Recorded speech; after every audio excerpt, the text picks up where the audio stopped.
Welcome to episode 3 of Turn It Down.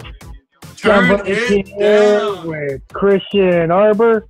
We got a lot on the table for today. We got projections for running back stats for running backs who have been traded around the league. We're talking draft as well as other miscellaneous free agent moves around the NFL. A lot on the table today. We just want to give a little shout out to Sean Sullivan. We see you. We see your comment that you think that my power rankings were a little bit more accurate. So shout out to you. No mailbag questions this week, but we love you. We love our fans. We love our followers. Shout out. I agree with you. My power rankings are more accurate. So thanks for the comment. All right. So predicting stats for some of the running back changes around the league. Yeah. Who do you want to start with? You think you want to start with maybe Melvin Gordon? Yeah, sure. Yeah, we can start with Melvin Gordon. So let's start with Melvin Gordon. We'll talk about Todd Gurley a little bit. A couple others probably talk about David Johnson as well. So not too many big names, but definitely it'll be fun. Those are all big names. What we think their production is going to look like this year. So definitely Melvin Gordon. I'm saying for him, this move sort of baffled me a little bit anyway. I think what I wonder about this move is it makes me wonder what the Broncos sort of think they have with Drew Lock. It definitely, to me, points more that they're really going to go for a wide receiver in the draft and just try to give him weapons, because when you have a back like Phillip Lindsay that has never gone under 1,000 yards in 2 seasons, why would you sign a back like Melvin Gordon that has only gone over 1,000 yards once in 5 seasons? Doesn't really make sense to me. So I think Melvin Gordon's coming in to be the number 2 when, he held out last year in hopes that he would get this high contract as number 1 because he thinks so highly of himself. I think it's an odd situation. I think it'll be a very good running back room, but I think Melvin Gordon is under 800 yards rushing next year. And I think he'll get about 10 TDs because he'll get a lot of goal line work, but I think he's under 300 yards receiving. And, yeah, it's so surprising me. Phillip Lindsay has never gone below 1,000, and they're bringing in another guy. So, Yeah, I definitely agree with you there. Phillip Lindsay has always seemed like a very solid running back ever since he entered the NFL, and they still have Devin Booker back there in the backfield. Man, that's a basketball player. Third down back. Yeah, Royce Freeman will be good for them too. I'm curious as to what this offense is going to look like. Because Courtland Sutton out there, hopefully maybe a little bit more help in the wide receiver room. But I mean, I feel like it's going to be running back heavy. Yeah, I will give Gordon this. When he was with San Diego / Los Angeles, the offensive line wasn't necessarily the best. No, it was not great. In either circumstances. But he's also been a little bit more injury prone over these past couple of years. Really hasn't played full seasons, and we've seen a lot of backups for Los Angeles / San Diego over the past couple of years. So one thing that I really question is his durability when it comes to him. And maybe that's why you have Phillip Lindsay back there still, because, if he goes down, it's not the end of the world. You don't have to just rely on Drew Lock. 2 years, $60 million deal. I don't think it's a bad deal for Denver. I think it's a good asset. And when you look at his stats last year, he only averaged 3.8 yards a carry, which is not good. It's not good at all. Yeah, I mean, I think he has potential to sort of to be in the conversation, to be, in top 15, top 10 running backs in the league on a good year. It's that, yeah. I mean, I think he's just such an interesting player. I find it tough to predict how many yards he's going to get, because it's tough to say how many carries he's going to be, because we really don't know if he's going to be the number 1 or if he's going to be the number 2 there in Denver. So I think based on what I've heard so far, I'm going to give him around 850 yards, but I still don't think he averages – I could still see him averaging under 4 yards a carry this year.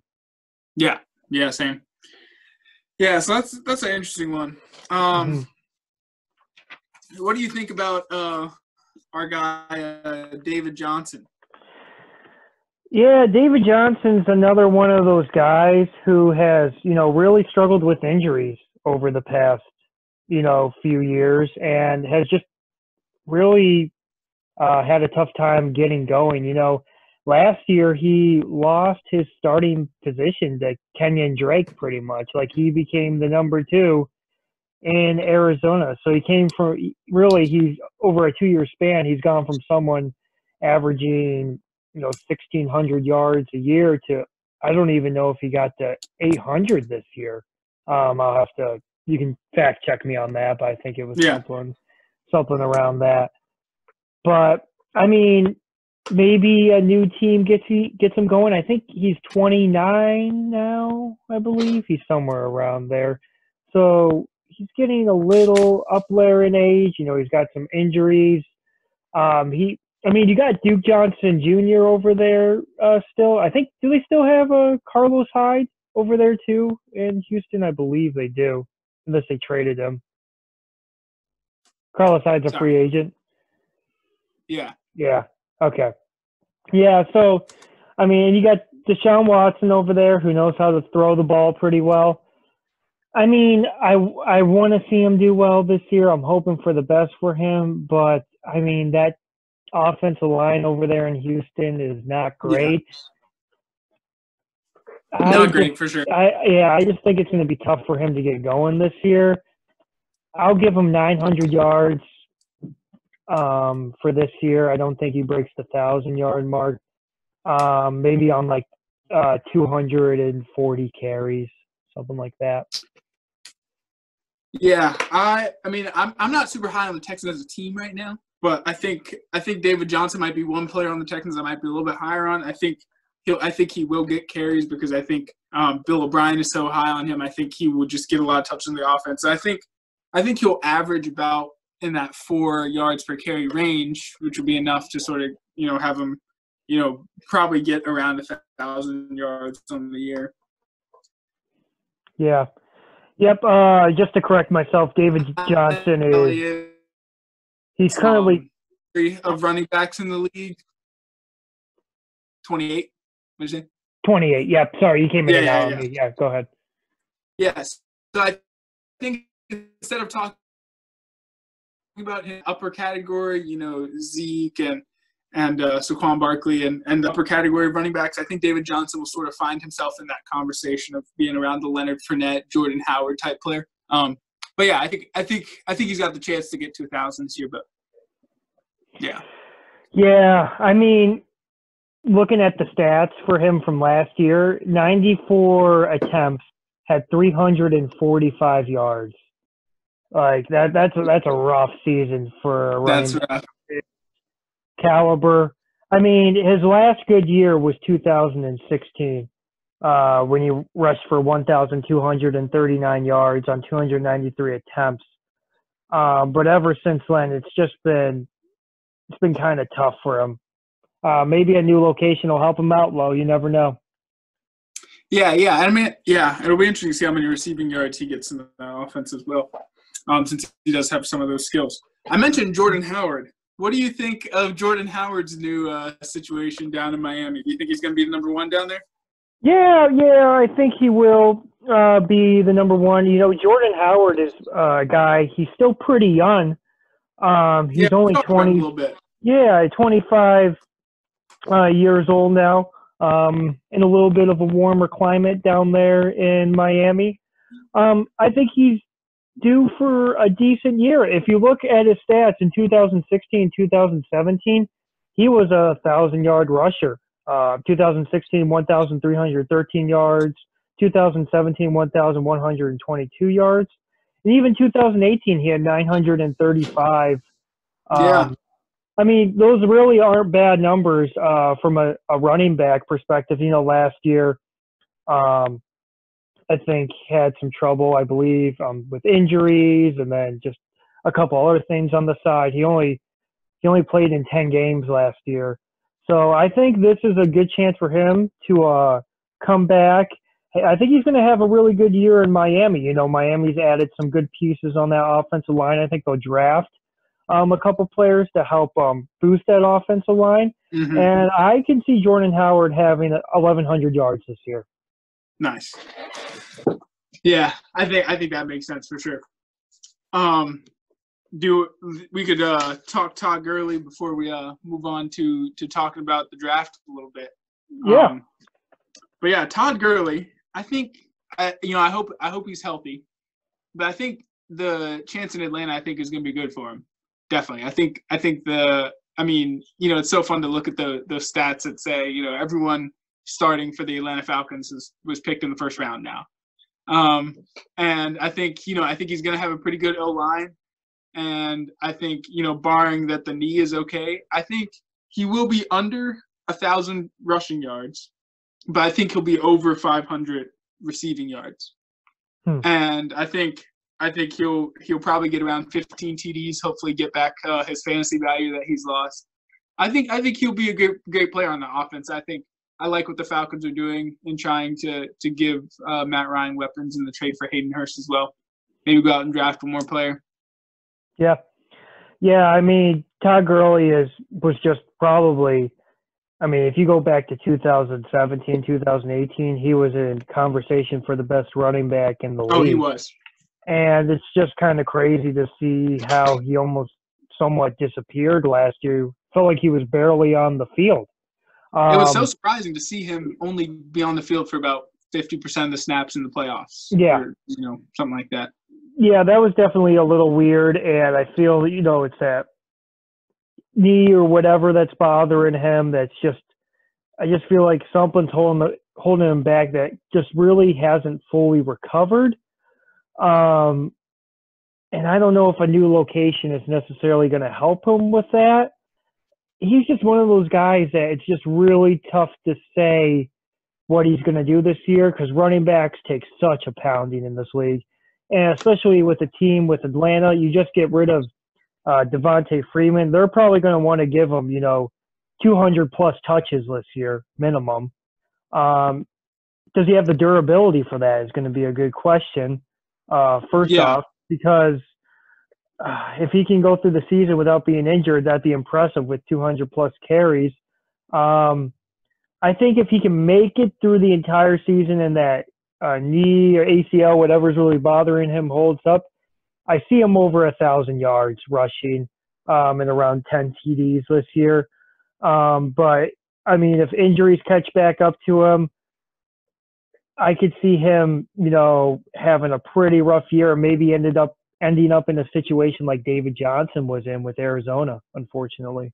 Yeah, that'd be unfortunate. Yeah, definitely such a fun player to watch. I hope that we get to see him back in his 2017, 2018 form again. Mm-hmm. Well, John, I'm gonna invite our guest host here, and then I'll introduce him a little bit before he arrives. But how's the week been for you? The week's been good. Just still trying to stay at home, stay safe. I work at Home Depot, which is considered an essential business. I've been working there a little bit, but hoping everyone's doing well, getting to spend some time with their family, and still keeping in touch with people from a safe distance. Yeah, same. I realized this past week I was like, man, I probably do about 4 to 5 video calls a day, like when it's all said and done. Just with classes and different things like that. So it's definitely, a lot more than I expected. Do you think you're calling people that much? I do a few Zoom. Oh, there's Dan. Here he is. Oh, welcome. See if he's in. Oh, let's see. There we go. There he is. Welcome, Dan, to the show. Turn it down. We appreciate you coming on to guest host for us. Hey. All right, so I can introduce Dan a little bit before he can tell us a little bit about himself. But Dan is a friend of ours, soon to be a Houghton College graduate like the rest of us, a budding psychologist, and he's a Patriots fan, but we still tolerate him. And as a Patriots fan, he's got a wild crush on Julian Edelman, the man himself. And, we got him on, brings a fresh perspective to coaching, some of the subtleties of how this virus is going to have some implications on the draft and going to affect the NFL rookie class. So we, wanted to bring him onto the show. Thanks, Christian. So what do you guys been talking about so far? So, we started off predicting stats for some of the running back changes around the league, and just sort of went over that. But now, so now we're going to discuss a little bit about, the NFL draft is going to proceed as planned. Commissioner Roger Goodell publicly made that statement that even though the GMs unanimously want to postpone the draft, Goodell says that, they're going to proceed. And that anyone who questions his decision publicly is going to face punishment. So we're going to talk a little bit about the pros and the cons. What do we think? Should the draft go on? Should proceed as planned? What's this going to look like? So, do you guys think that's fair? What are your thoughts on some of those decisions made? John, you want to start? Sure. Yeah. Personally, I think it's good that we're keeping the draft when it is. I know maybe NFL executives and the commissioner don't think about this as much, but it gives us as sports fans something to look forward to. Yes, it does. Something to watch. It also keeps everyone on fair terms. Everyone has the same amount of time. Everyone was given this allotted time to work, to interview, to watch, to try out different players from around the league. So I feel it keeps everyone on a fair playing basis as well. And lastly, I feel like it gives these college players coming into the NFL the time needed to be able to, meet all the other players on their teams, work out a contract with their teams, and just get into the flow of the NFL. Whereas if we move the draft back, it might be tough to, be thrown in and, 3 weeks later you're in an NFL game starting on a Sunday. That might be a little tough for them in that aspect. So I think it's good we're keeping it where it is. Yeah, definitely. And you bring up a good point in giving the coaches some time to plan. I think it's, you need to know what players you're going to have if you're going to start planning your offense and stuff like that. So that's a good point. And again, giving us something to look forward to. I know I've been watching a lot of Game Pass over the past couple weeks, so I'm excited to have some live sports to watch, even if it's just a draft. But yeah. Any thoughts on that, Dan? Yeah, I think it's definitely a plus. A lot of organizations have kind of looked at the pending impacts of having like large groups meeting, and they've kind of just canceled preemptively like 2 or 3 months in advance. So I totally respect from a business perspective, them kind of holding their cards and just waiting and seeing how things play out before like officially canceling anything. And also I think John brings up a good point about it being fair to the players. Like it would just be brutal for especially people that were like already somewhat injured, like mid or late season. They didn't, especially college athletes, they didn't get a chance to demonstrate their skills from the footage. And so that would give other athletes a huge advantage that have had a lot of better game footage that the coaches can review. So I think that's kind of nice that it'll give as many players as possible the best chance that they have without being impacted any further by the changes. Yeah, definitely. And I think it's definitely, we're going to see a lot of that. And that's probably one of the things I'm curious to see how it affects sort of small school prospects and people who didn't get invited to the combine, because the combine still went on as happened. And I think it'll be curious to see. I think most of those players will get drafted just because there's footage on them. And players that didn't get the chance to have their pro day, they might not get drafted. Maybe they'll go in undrafted. It'll be interesting to see. I think one thing this whole thing throws off is just the whole deception that's involved with the draft. And, so many scouts and people always tell players to not get sold on a team because you really have no idea where you're going to go. Because there's such a whole deception process, like how we saw in 2017 when the 49ers tricked the Bears into thinking that they were at all interested in Mitch Trubisky, so that the Bears traded up one spot just to get him. And so I think, yeah, this whole thing definitely throws off some of that deception since you're not having players physically come to your building to interview. So, yeah, do you think that that's going to throw off some of the trades in the first round and some of the moves that people make? I think last year we saw 6 draft day trades in the first round. And do you think it's going to be over that, under that? Do you think people are going to have the boldness to maybe make those moves or not quite do that? Yeah, I think we're going to see a more conservative draft this year. For one point, I think, is because you don't have everyone together in one room to discuss it, to see, hey, should we trade up? Shouldn't we trade up? Oh, we just got a trade offer, what do you think we should do? Yeah. It's really tough to have 13 people talking at once on Zoom and hear everyone out. That's true. Yeah. So I think overall, because of the situation, I'm not saying we won't see any trades, but I think we'll see a more conservative draft than we have maybe in the past. Yeah, that makes sense. And I think there will be players that get drafted more closer to their actual prospective value. I don't think we'll see as many players sort of hopping into the first round that weren't really projected to be first round players. I think people will go with a proven product, someone they know they can trust. I don't think we'll see as many of those risks that we've seen before. Yeah, and that's unfortunate though for so many, because there's a lot of good players that have proven themselves. I can't think of many off the top of my head except for Tom Brady, but a lot of like later round picks that like the coaches know what they want because they've been able to make these decisions over the long term. But now it's going to be everyone's just going to stick to the stats. They're going to go with who looked good in game footage, and like you said, people at the combine are going to get a natural advantage. But there's going to be a lot of the later picks and teams that kind of gambled on that because of that's just what their organization does. I think they're going to be hit worse because you can't gamble on this kind of thing now when you don't have the opportunities to see the players in as many contexts and build as much of a relationship with them. You just got to go with what you know. Yeah.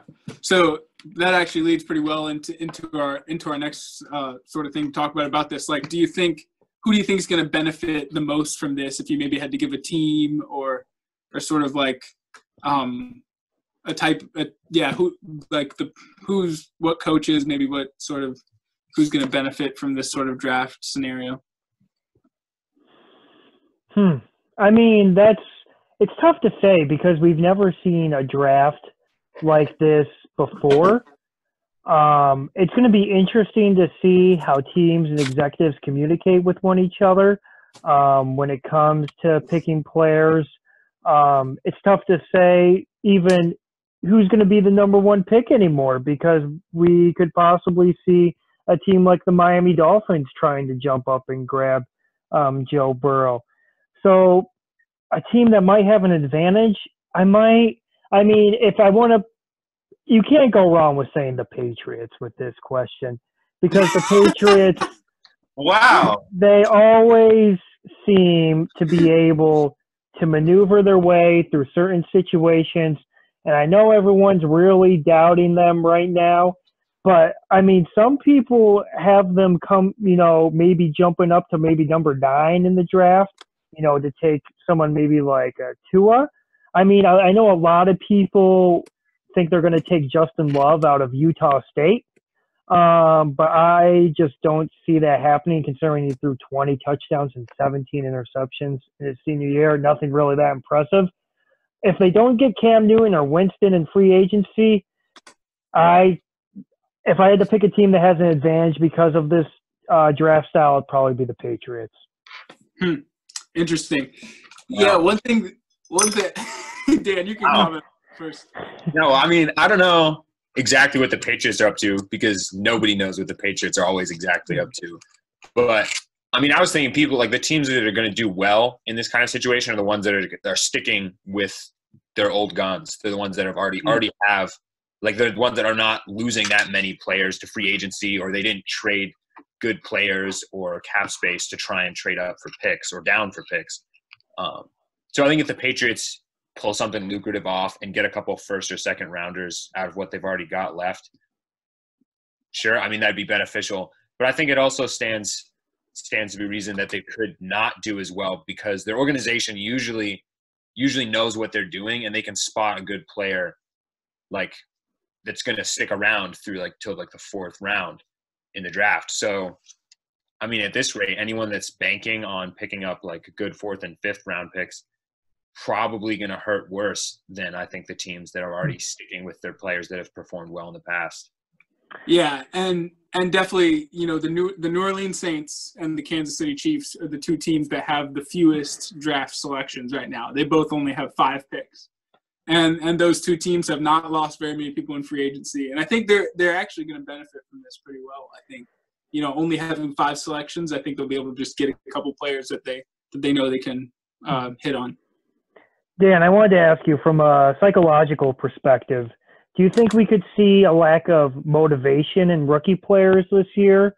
Not only necessarily when it comes to the draft, but maybe because there's no guarantee there's going to be NFL season starting in early September. Thoughts on that?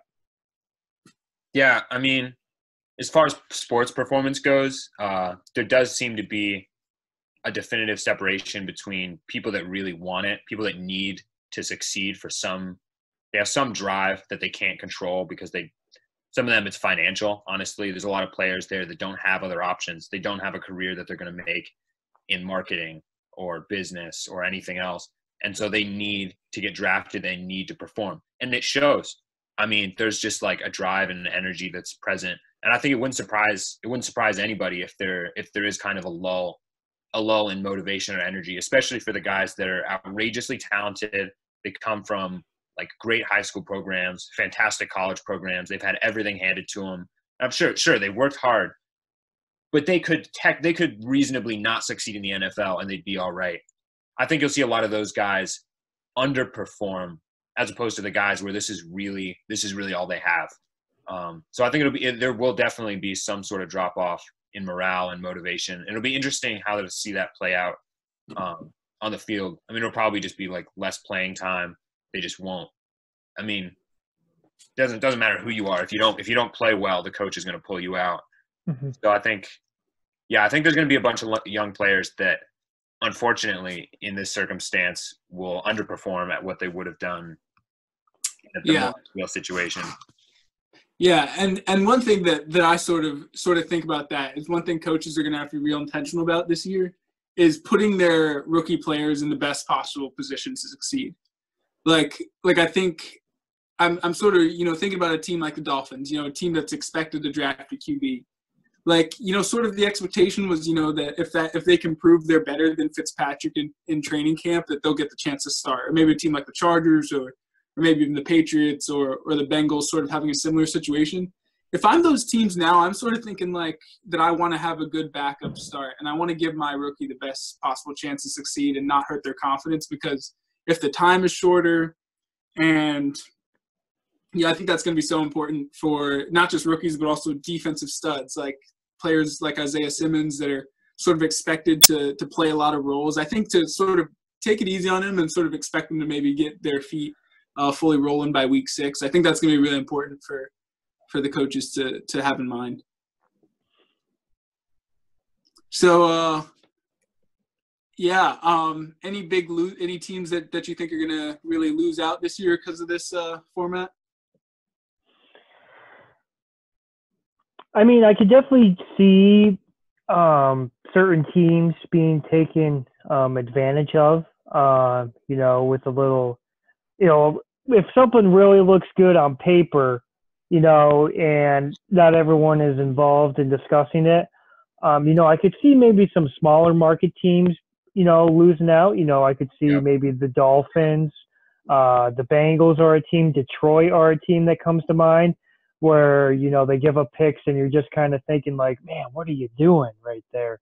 So those are a couple from me. Definitely. Yeah. They're already desperate. Like they're already getting pushed around, and now they're forced to just pick up the best that they can. I mean, if like anyone who doesn't have great backups, if they cut any starters, like it's not looking good. Like if the Patriots, in theory, were trying to trade up to get like a first or second round, like QB and something instead of Stidham, like at this point, that would be that would kind of suck. So for the teams that like don't have a great organization, they don't have a long-standing history of like solid team culture that's going to be able to really like take and cultivate and like rise up a young QB or whatever position they need. It's just suck. Like it's going to suck for them. Those first round picks are probably not going to go quite as far as they expect them to, given the circumstances. Yeah, some of these teams that I'm actually giving a little hand clap to, even though they couldn't have predicted this, is sort of the Buffalo Bills and even the Houston Texans a little bit. Teams that have gone out and traded a lot of draft picks for a proven player I think are going to benefit from this sort of draft. Like the Buffalo Bills traded a lot of draft picks for Stephon Diggs, but Stephon Diggs is much more of a sure thing than one of these wide receivers. They're sort of at the end of the first round, so they're not going to get one of the top three. One of these wide receivers you might not know enough about. So yeah, I mean, I'm commending the Buffalo Bills. I think the Texans traded a lot of draft capital for Laramie Tunsil, but I'm going with Laramie Tunsil over one of these guys that I can't see face to face. So I think like some of those teams that are a little bit lower on draft capital that made those trades, I think they're going to benefit from this. I'm worried about teams that have sort of been stockpiling, like the Dolphins, like the Vikings, teams that have been just keeping up on draft picks because I think it's much more of a 50-50 game this year. Mm-hmm. Yeah, I believe the Dolphins have 3 first-round picks this year, which is pretty good. And, you can build a team through that, but, I mean, I definitely agree with what you're saying, Christian. And I think the Patriots have kind of lived by that motto where they'll take, like, a veteran player and they're okay with trading away draft picks for it. And it's a copycat type of league.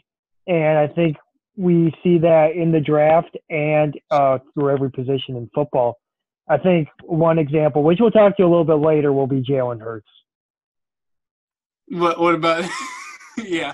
I think certain GMs and team executives think Jalen Hurts has the potential to be the next Lamar Jackson, but I just think they're going to, throw him right in, think he's going to do Lamar Jackson type of things. There's only one Lamar Jackson. There's only one Lamar Jackson, and I don't think he's going to be able to copy what he does.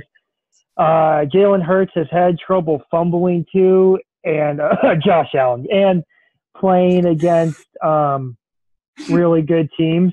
When you look at his game against LSU, he did not play well at all.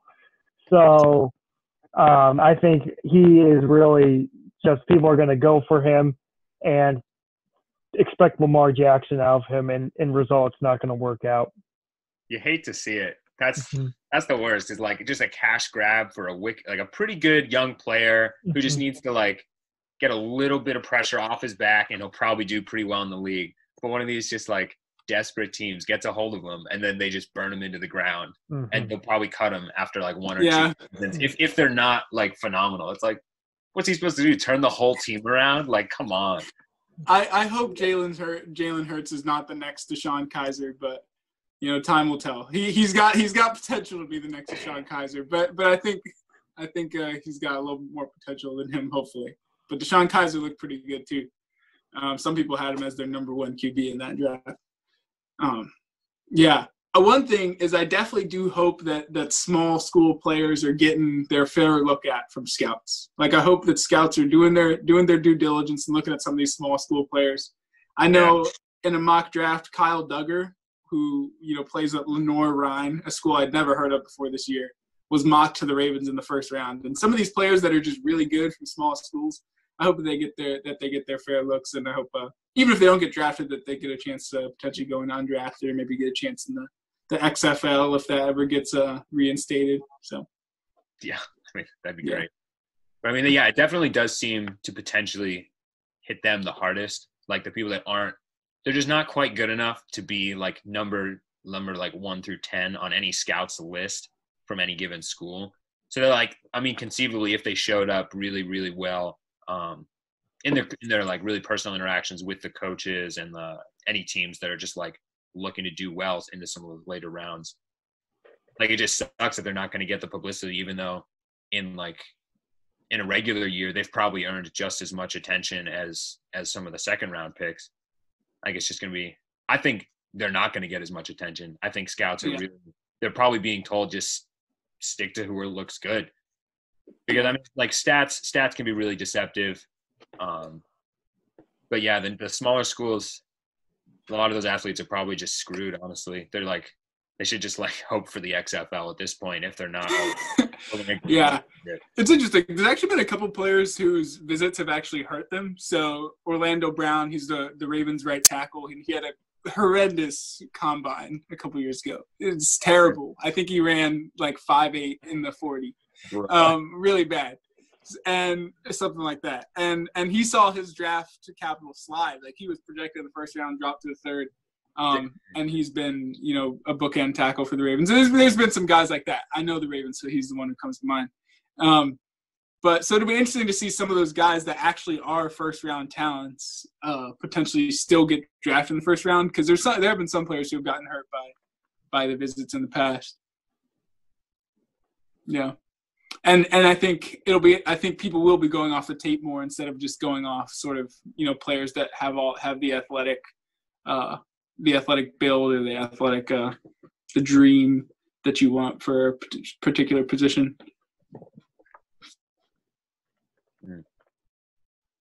Yeah. So I think that just about wraps it up. Anyone have any more thoughts on the whole situation? I wanted to ask you one question. What do you think about the signing of Derek Wolfe to the Ravens? Oh, I love it. I think Derek Wolfe fits what the Ravens want. I love him saying the Ravens could have the best D-line in the league. The sack production is there. I think and D Wolfe wants to play like a Raven.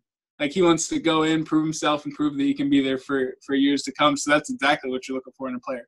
And then the name just fits in well with the Wolf Pack, which is what the Ravens call their special teams players: Morgan Cox, Justin Tucker, Sam Cook. So I think they'll let him in to honorary member just because the name Derek Wolfe, Wolf Pack.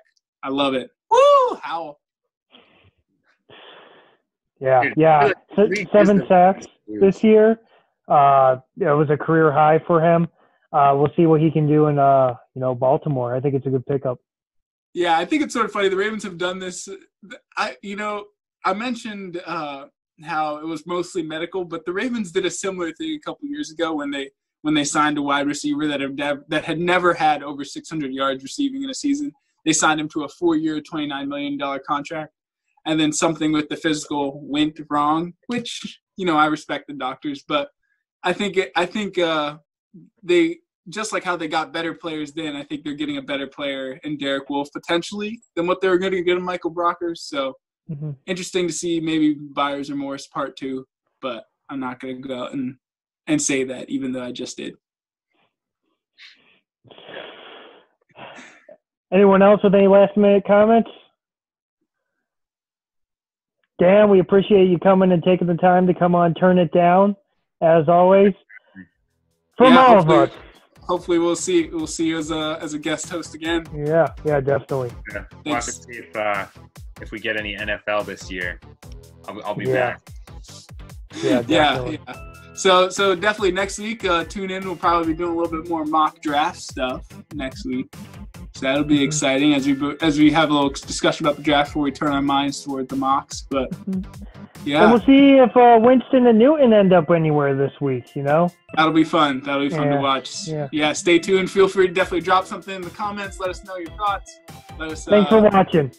Thanks for watching. Turn it down. Turn it down.